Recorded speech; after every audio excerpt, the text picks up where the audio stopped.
We're almost poolside. I've got Mark King with me from Level 42, whose new album, Running in the Family on Polydor Records, is climbing up the charts here in America. You personally, on stage, you're a very lively bass player, and you can also sing, too, while you're playing the bass. Is that hard to master? Like, being such a virtuoso on the bass and still getting the words out? Well, I'm glad you appreciate it. Thank you very much. It's not, I think because it's like I always did that, but it's not a great problem. You know, it's almost as if you don't like to say you go on automatic pilot, because you don't. You're trying really hard to be impressive and put on a show. But there's you kind of get into a routine and you know what to do without really thinking about it. It's hard. It's not like autopilot, but you can sort of think of other things. Concentrating is the hardest part. But you have done some session work. Yes. Oh, you don't want to get into that, do you? Want to hear that? That's like name dropping, isn't it? Well, I don't know. Is there any particular session spot that you've done that maybe stands out in your mind, something that was really fun, or maybe helped you? Okay. Now, I don't want to hear I don't want to hear the names. I want to hear why. I want to hear why. Bill Collins. Why'd you like it? Elton John. Oh, come on. We don't want to name drop. We want to know. Bryan Adams.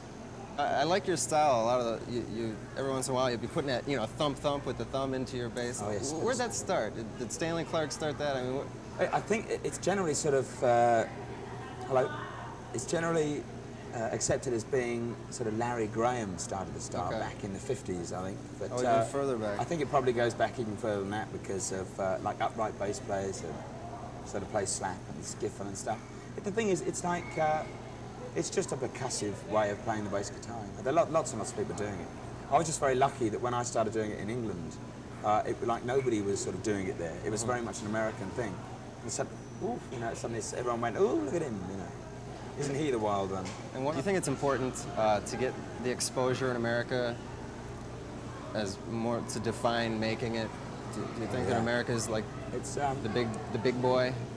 Well, the difference is, it's quite good to realise, is that in America you can be famous and never be heard of in Europe and stuff. I mean, there are a lot of bands you come over here and see, and you think, God, they're sort of selling millions of copies of albums, and it's like they couldn't get arrested in England or something.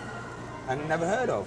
And that's the size of the market over here. You can sort of become massively successful in your own country. In Europe, you can't do that. You can only sell, if you're lucky, you can sell a couple of million copies of an album or something, which is okay. I mean, that's sort of pretty successful. But when you can come over here and sell a couple million more, that's how important it is. Sort of in realistic terms, as Polygram keep telling me, it's 42% of the market. All right, you go do your sound check and have fun tonight, and on the rest of the tour. Hope you enjoy a lot of success here in the States in future days.